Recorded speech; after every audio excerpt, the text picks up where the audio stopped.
আসসালামু আলাইকুম ওয়া রাহমাতুল্লাহি ওয়া বারাকাতুহু। আলহামদুলিল্লাহি রাব্বিল আলামিন ওয়াসসালাতু ওয়াসসালামু আলা রাসূলিহিল কারীম ওয়া খাতামান নাবিয়্যিন নবিয়্যিনা মুহাম্মদ ওয়া আলা আলিহি ওয়া সাহবিহি আজমাইন।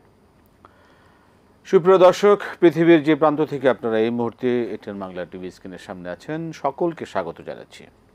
এটিএন বাংলার নিয়মিত আয়োজন ইসলামী সাওয়াল-জবাব সরাসরি। এই আয়োজনে আপনাদের জীবন ঘনিষ্ঠ যে কোনো ধরনের প্রশ্নের জবাব ইসলামিক শরীর আলোকে জানতে কোরআন কারিম এবং সহিহ সুন্নাহর ভিত্তিতে সরাসরি আপনি এই আয়োজনে প্রশ্ন করে ফোন করে আপনার প্রশ্নের জবাব জানতে পারবেন। আমি আছি আপনাদের সাথে পুরো অনুষ্ঠান জুড়েই। কারি এ কে এম ফিরোজ। আমাদের সাথে আজ উপস্থিত আছেন শেখ শাহ ওয়ালিউল্লাহ হাফিজাহুল্লাহ। আসসালামু আলাইকুম ওয়া রাহমাতুল্লাহি ওয়া বারাকাতুহু। ওয়ালাইকুম সালাম রহমতুল্লাহ, আহলান সাহলান। মারহাবা বিকুম। মাশাআল্লাহ, বারাকাল্লাহু ফীকুম। মাশাআল্লাহ। প্রিয় দর্শক, আমরা আপনাদের প্রশ্নগুলো এখন ইনশাআল্লাহ আমরা রিসিভ করবো। যারা এর মধ্যে অপেক্ষায় আছেন, নক করছেন, একটা বিষয় আপনাদেরকে শুরুতে স্মরণ করিয়ে দিচ্ছি। যারা আমাদের সাথে এখানে আয়োজন অনুষ্ঠানে ফোন করার আপনি সুযোগ পাচ্ছেন প্রশ্ন করার, আপনি যখন কথা বলবেন আপনি যে টিভি সেট টেলিভিশন দেখছেন, টেলিভিশনের ভলিউমটা কমিয়ে আপনি কথা বলুন। আমরা শুরু করতে পারি আজকের আয়োজন ইনশাআল্লাহ। বিসমিল্লাহ। কে আছেন দর্শক, বলবেন কি প্রশ্ন? জি, আসসালামু আলাইকুম। ওয়ালাইকুম আসসালাম ওয়া রাহমাতুল্লাহ। জি, বলবেন কি প্রশ্ন? হ্যাঁ, আমি আলতাফ হোসেন সিরাজগঞ্জ থেকে বলছি। জি আলতাফ সাহেব বলুন। প্রথম প্রশ্ন হলো যে মসজিদের যে মেম্বার যেখানে দাঁড়িয়ে ইমাম সাহেব খুতবা দেন, তার পিছনে দরজা রাখা জায়েজ কিনা বা এটা ইসলাম সম্মত কিনা? দ্বিতীয় প্রশ্ন হলো, মেয়েদের পুরুষের পাঁজরের বাঁকা হাত থেকে স্ত্রীদের সৃষ্টি করা হয়েছে, এই বিষয়টি ব্যাখ্যা করবেন। আচ্ছা আচ্ছা, থ্যাংক ইউ। জি, ধন্যবাদ আপনাকেও। হাত থেকে মহিলাদের সৃষ্টি। জি মোহতারাম, আমরা শুরু করতে পারি ইনশাআল্লাহ। আলহামদুলিল্লাহ ওয়াসসালাতু ওয়াসসালামু আলা রাসূলিল্লাহি ওয়া বা'দ। আকুলু ওয়া বিল্লাহিত তৌফিক। প্রথম প্রশ্ন হলো যে মিম্বার, মসজিদে মিম্বর হলো যিনি খতিব বা খুতবা দেন তার দাঁড়ানোর জায়গা, সুউচ্চ জায়গা, যেখান থেকে সবাইকে তিনি আল্লাহ এবং তার রসুলের কথা, দ্বীনের কথা, রসুল্লাহ সাল্লাল্লাহু আলাইহি ওয়াসাল্লামের অনুকরণে বলবেন।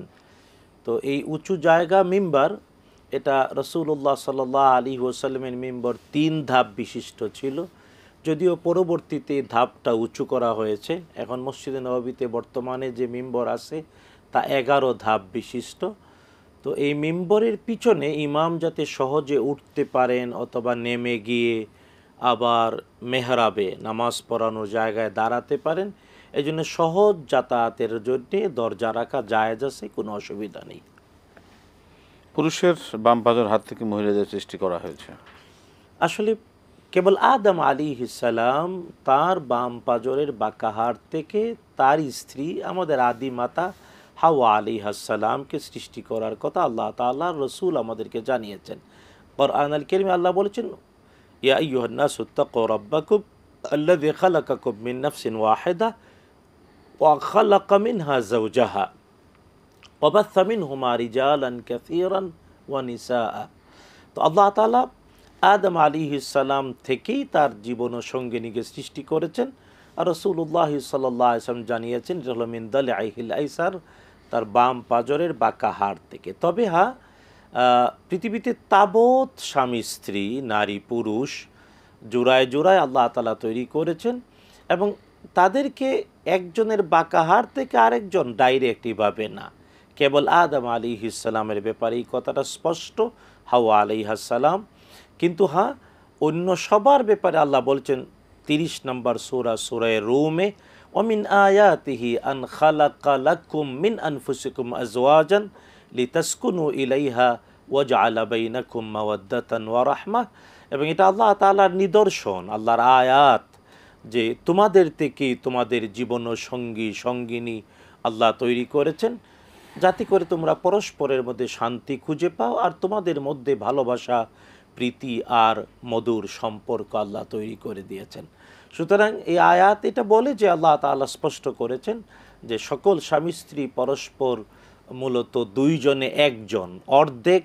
এই জন্য বাংলায়ও বলে সাহিত্যে অর্ধ অঙ্গ অর্ধাঙ্গিনী, তাই স্বামী স্ত্রী দুইজনে মিলে একজন, এটা আল্লাহ তাআলা বলেছেন। তবে ডাইরেক্ট বাম পাজরের বাঁকা হাড় থেকে আদম আলাইহিস সালাম এর দেহ এবং তার থেকে তার স্ত্রী আমাদের আদিমাতা হাওয়া আলাইহাস সালামের সৃষ্টি, এটা স্পষ্ট। এটা জি, আমরা প্রশ্নে যাব। জি দর্শক বলুন, কে আছেন? সালাম আলাইকুম। ওয়ালাইকুম আসসালাম ওয়া রাহমাতুল্লাহ। আমি আরিফ চট্টগ্রাম থেকে। জাযাকাল্লাহু খাইর। জি আরিফ সাহেব, ওয়ালাইকুম সালাম ওয়া রাহমাতুল্লাহ ওয়া ইয়াক। প্রশ্ন, ওই প্রশ্নটা আমি একবার করছিলেন, আবার করছি, সরি আমাকে ক্ষমা করবেন। আমার ছোট ভাই ও বিদেশে থাকে, এখন ওর থেকে নিশ্চিত পরিমাণ টাকা আছে, কিন্তু এখন যদি ও কোরবানি করে কিন্তু টিউশন ফি দিতে পারবে না। অন্য অবস্থায় কেউ কোরবানি করে কি ওয়াজিব? আচ্ছা, জি, ঠিক আছে। জি আরেকটি প্রশ্ন আমি করতে পারি? জি বলবেন।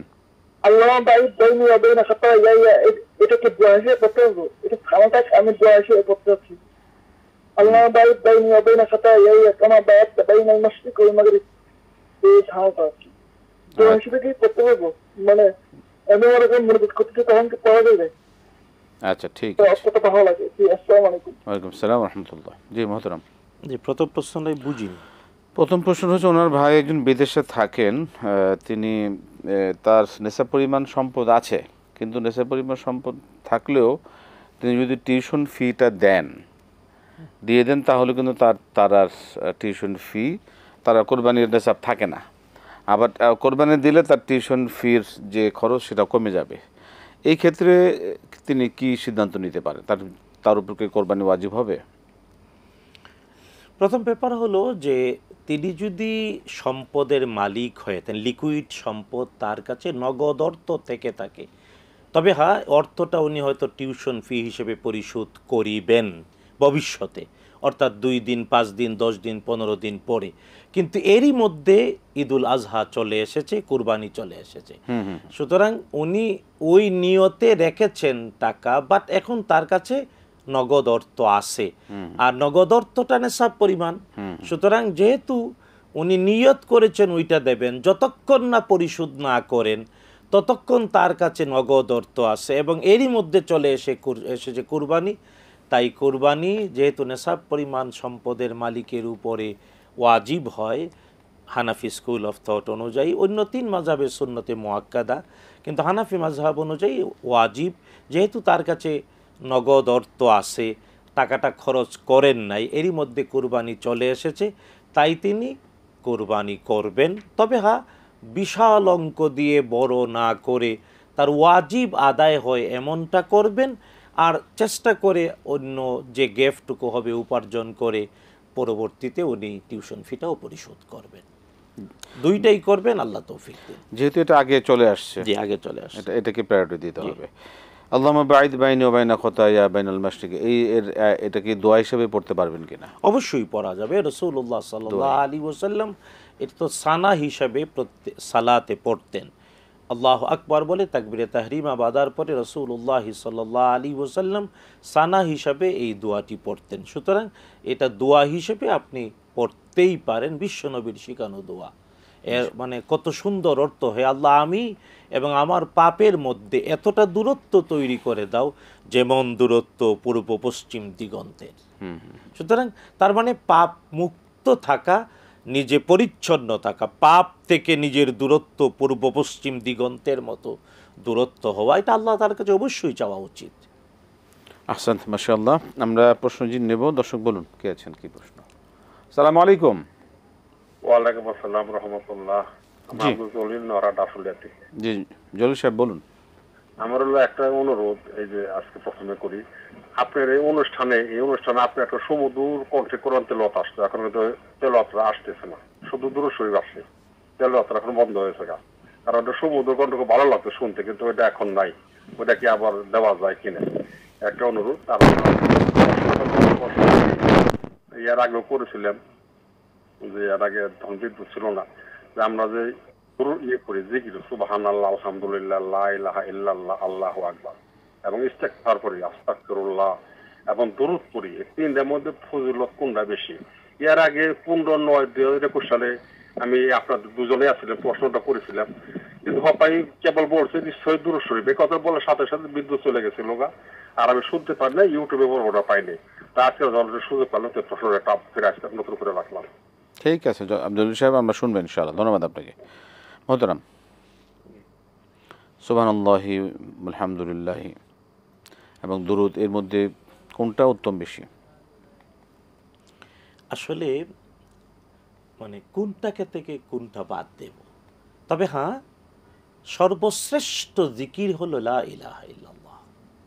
সর্বশ্রেষ্ঠ জিকির লা ইলাহা ইল্লাল্লাহ, এটা সর্বজন বিদিত, বিশুদ্ধ সুন্নায় প্রমাণিত।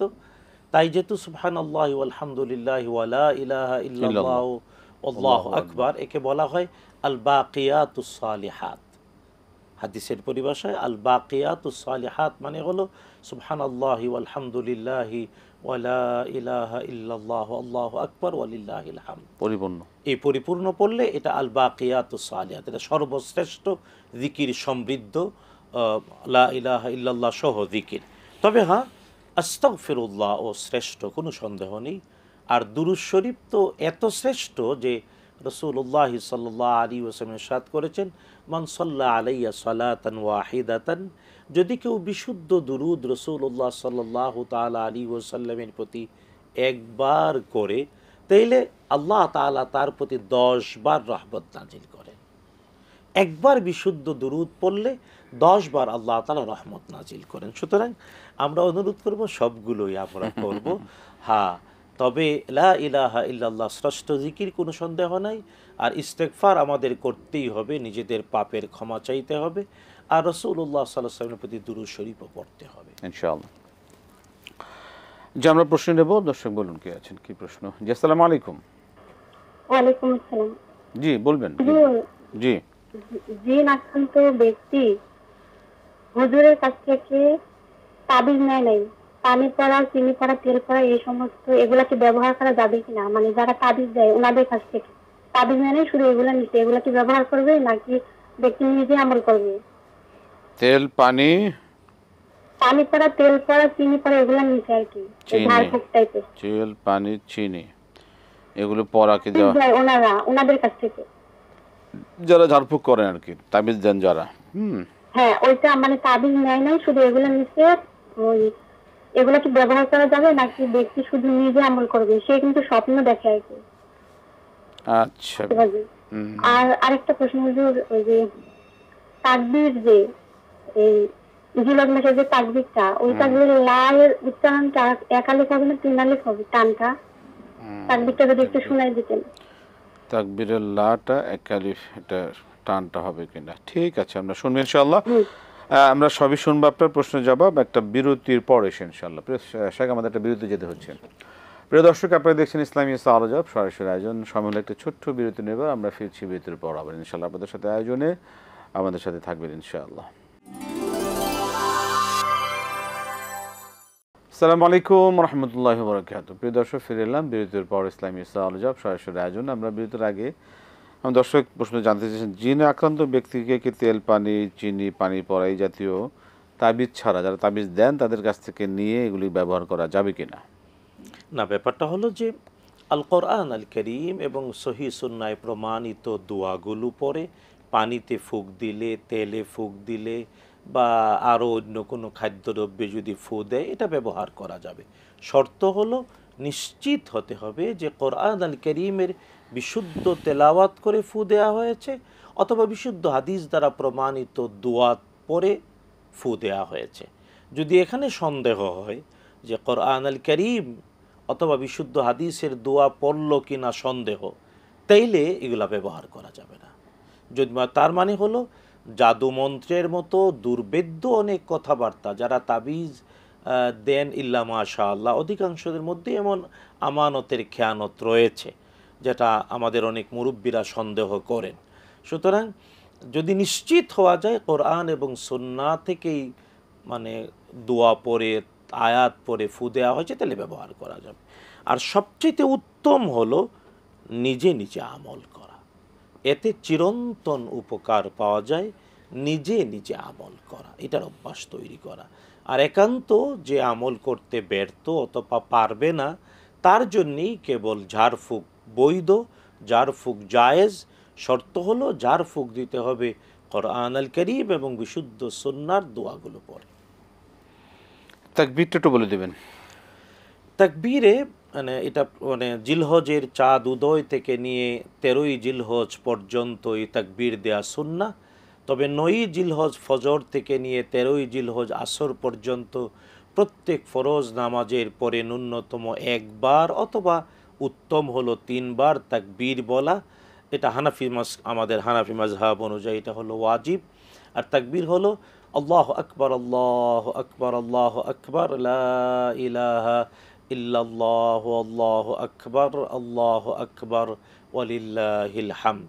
তো আল্লাহু আকবার প্রথম যেমন 3 বার বিশুদ্ধ বর্ণনায় রয়েছে, 2 বারের বর্ণনাও আছে। তাই যদি কেউ বলে আল্লাহু আকবার, লা ইলাহা ইল্লাল্লাহু, আল্লাহু আকবার, ওয়ালিল্লাহিল হামদ, তবে এর সাথে একটু বৃদ্ধি করে পড়া যায় এইভাবে যে আল্লাহু আকবার কাবীরা ওয়ালহামদুলিল্লাহি কাসীরা ওয়া সুবহানাল্লাহি বুকরাতান ওয়া আসীলা ওয়া সাল্লাল্লাহুম্মা আলা নাবিয়িনা মুহাম্মদ ওয়া আলিহি ওয়া সাহবিহি ওয়া সাল্লিম তাসলিমান কাসীরান কাসীরা।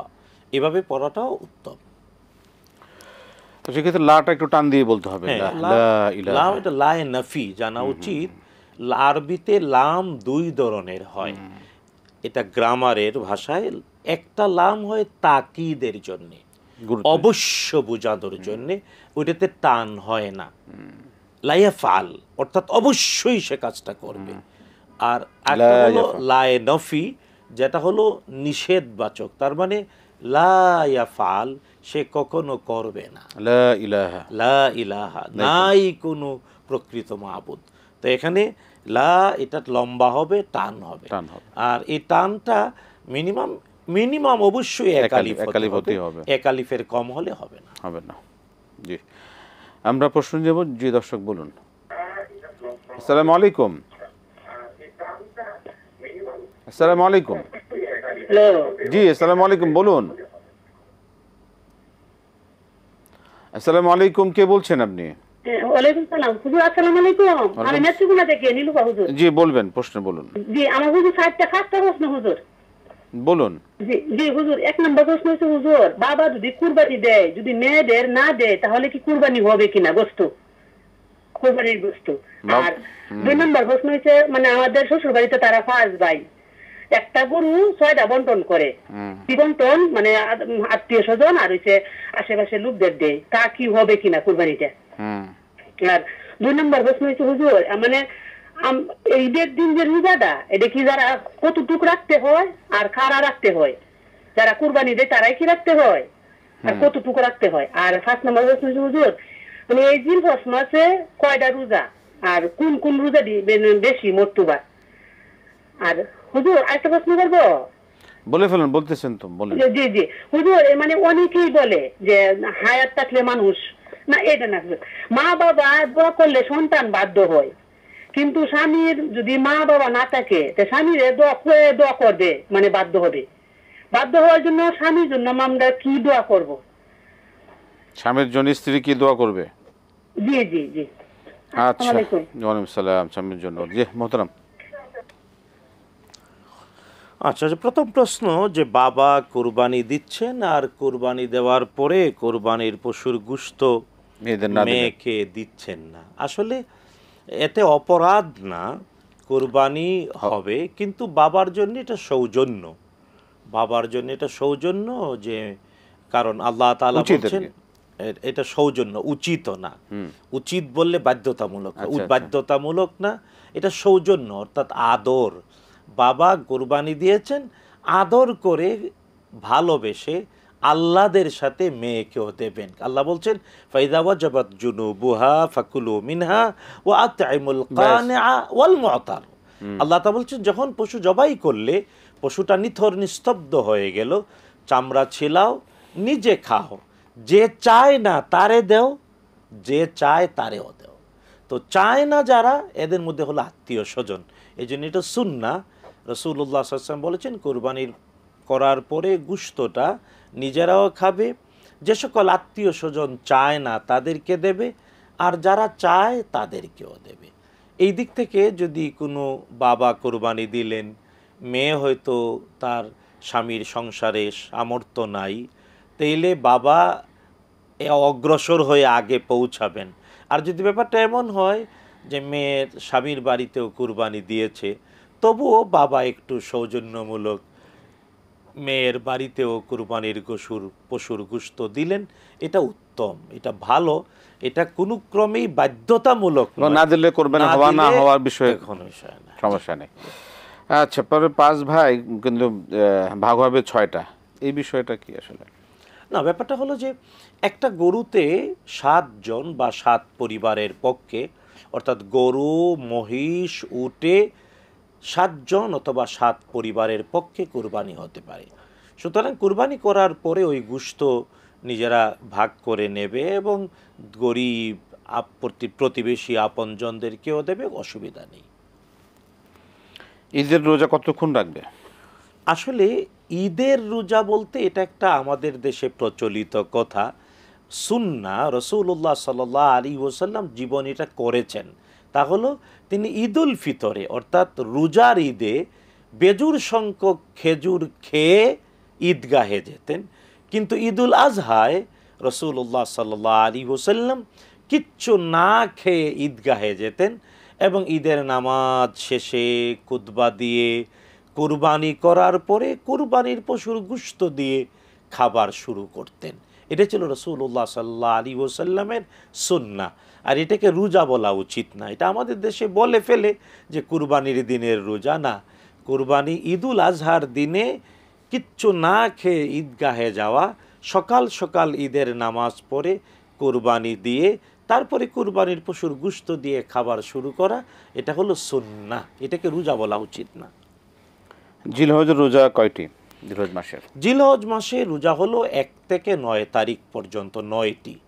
জিলহজ মাসের রোজা 1 তারিখ থেকে 9 তারিখ পর্যন্ত 9টি রোজা। তবে জানা উচিত জিলহজ মাসের একটা দিন হলো ইয়ৌমে আরাফা। আর আরাফা বলতে মক্কাতুল মুকাররমার যে ভূখণ্ড, এবং হাজী সাহেবরা ওখানে হজের জন্য উপস্থিত হন। রাসূলুল্লাহ সাল্লাল্লাহু তাআলা আলাইহি ওয়াসাল্লাম হাদিস শরীফে বলেছেন সাওমু ইয়াউমি আরাফা। রাসূলুল্লাহ সাল্লাল্লাহু আলাইহি ওয়াসাল্লাম সাওমু ইয়াউমুত তাসি' মিন যিলহিজ্জা বলেন নাই। রাসূলুল্লাহ সাল্লাল্লাহু আলাইহি ওয়াসাল্লাম বলেছেন আরাফার দিবসের রোজা, অর্থাৎ আরাফার দিবসে পৃথিবীর সমস্ত মানুষ যারা আরাফায় যেতে পারেনি তারা রোজা রাখবে। তাইলে ওই একটা রোজা 2 বছরের পাপের কাফারা হয়, আগে পিছনের 1 বছর, ভবিষ্যতের 1 বছর। আর বর্তমান এই যে এখন জিলহজ মাস চলছে, বর্তমানে জিলহজের বাস্তবতায় আগামী শনিবার, অর্থাৎ আজকে হলো বুধবার, আগামী জুমার দিন রাত্রে শেষ রাতে সুহুর খেয়ে শনিবার দিন হলো হজের দিন। আর শনিবারের রোজাটা পৃথিবীর সকল প্রান্তের মুসলমানরা রাখবেন, এটা আমাদের বিনীত অনুরোধ। আর এই রোজাটা 2 বছরের পাপের কাফার। আল্লাহ তৌফিক দিন, আমিন। মাশাআল্লাহ। আমরা আসবো, একটা প্রশ্ন আছে কিন্তু দর্শক অপেক্ষা আছেন। দর্শক বলুন। আসসালামু আলাইকুম। জি, ওয়ালাইকুম আসসালাম ওয়া রাহমাতুল্লাহ। হুজুর, আমার ছোট ছোট দুটো প্রশ্ন। বলুন। জি, 1 নাম্বার প্রশ্ন হলো, মানে এখন তো জিলহজ মাসের 1 তারিখ থেকে 9 তারিখ পর্যন্ত আমি বিসমিল্লাহির রহমানির রহিম, লা ইলাহা ইল্লাল্লাহু ওয়াহদাহু লা শারীকা লাহু লাহুল মুলকু ওয়া লাহুল হামদু ওয়া হুয়া আলা কুল্লি শাইইন কাদির। তারপরে আপনার ওই যে সকালে ফজরের নামাজের পর 10 বার, মাগরিবের পরে 10 বার। তারপরে আরেকটা যে আল্লাহু আকবার, আল্লাহু আকবার, লা ইলাহা ইল্লাল্লাহু, আল্লাহু আকবার, আল্লাহু আকবার। জি জি জি, হ্যাঁ, তাকবীর। এটা কখন পড়বো? এই দোয়াটা আমি পড়ি না। দোয়া এটা তাকবীর কখন পড়বেন? ঠিক আছে, এটা 3 দিন পড়বো এটা। আর আরেকটা খুব জরুরি প্রশ্ন, হুজুর, আমার দাম্পত্য জীবন, আমার 27 বছর চলতেছে। আর আমার বিয়ের মোহরানা আমার শ্বশুর বাড়িরা বলছিল 1.5 লাখ টাকা। 30,30,000 টাকা কর্তন হলো আপনার স্বর্ণ বা আনুষঙ্গিক শাড়ি টাড়ি কর্তন লাগবে 30 টাকা। এখন আমার হাজবেন্ডের সাথে এটা নিয়ে সবসময় আমার বার্গেনিং হয়। উনি বলে যে না 50,000 কর্তন তোমার আমাকে দেওনি টাকা, এটুকু আমার বললো যে তোমাকে যে এই যে খাওয়াইতেছি ভরণ পোষণ দিয়ে তারপরে ঠিক আছে, আমরা প্রশ্ন নিয়েছি, ধন্যবাদ। আমরা যতটুকু নিলাম হাজবেন্ড 1 লাখ টাকা মিলে ঠিক আছে, ব্যাংকে আচ্ছা ঠিক ওই 2 লাখ টাকার একটা ঠিক আছে, অনেক ধন্যবাদ। আমরা শুনবো আপনার বিষয়ে যে আমরা আচ্ছা ঠিক আছে, আবার আসবেন ইনশাআল্লাহ। এটা যেটা শুনলাম শেখ, আমরা একটা বিরতির সময় হয়ে গেল, এসে ইনশাআল্লাহ আরও বিষয় জানবো। প্রিয় দর্শক, আপনারা দেখছেন ইসলামী সওয়াল-জবাব সরাসরি আয়োজন। সময় হলে ছোট্ট একটি বিরতি নেবার, ফিরছি বিরতির পর আবার ইনশাআল্লাহ। আসসালামু আলাইকুম রহমতুল্লাহ বরকাতুহু। প্রিয় দর্শক, ফিরে এলাম বিরতির পর ইসলামী সওয়াল-জবাব। বিরতির আগে যে প্রশ্ন শুনছিলাম, দর্শক জানতে চেয়েছিলেন যে স্বামীর জন্য দোয়া স্ত্রী কিভাবে করতে পারেন। আল্লাহ সুবহানাহু ওয়া তাআলা কোরআনুল কারীমের সূরাতুল ফুরকানের ৭৪ নম্বর আয়াতের শেষাংশ আল্লাহ নিজেই দোয়া শিখিয়েছেন। দোয়াটা হলো রব্বানা হাবলানা মিন আজওয়াজিনা ওয়া যুররিয়াতিনা কুররাতা আ'য়ুনিন ওয়াজআলনা লিল মুত্তাকিনা ইমামা। অর্থাৎ, হে আল্লাহ, আমাদেরকে এমন জীবন সঙ্গী সঙ্গিনী, এমন সন্তান সন্ততি যাও, এমন স্বামী স্ত্রী, এমন সন্তান সন্ততি আমাদেরকে বানাও, আমাদেরকে দাও, যাদের দ্বারা চক্ষু শীতল হয়, চক্ষু ঠান্ডা হয়ে যায়, আর আমাদেরকে তোমাকে ভয় করে মানুষের ইমাম বানিয়ে দাও। এই যে আল্লাহর শিখানোই দোয়া, সূরাতুল ফুরকানের ৭৪ নম্বর আয়াতের শেষ অংশ। আরবি হলো রব্বানা হাবলানা মিন আজওয়াজিনা ওয়া যুররিয়াতিনা কুররাতা আ'য়ুনিন ওয়াজআলনা লিল মুত্তাকিনা ইমামা। স্ত্রী হিসেবে স্বামীর জন্য এই দোয়াটা বারবার করবেন, হাঁটতে চলতে ফিরতে। সন্তান সন্ততির জন্য দোয়া, স্বামীর জন্য দোয়া এই আয়াতে রয়েছে, এই দোয়ার মধ্যে। জিলহজের তাকবীর এটা কখন কতদিন পড়তে হবে? জিলহজের তাকবীর হলো জিলহজের চাঁদ উদয় থেকে নিয়ে 13ই জিলহজ পর্যন্ত।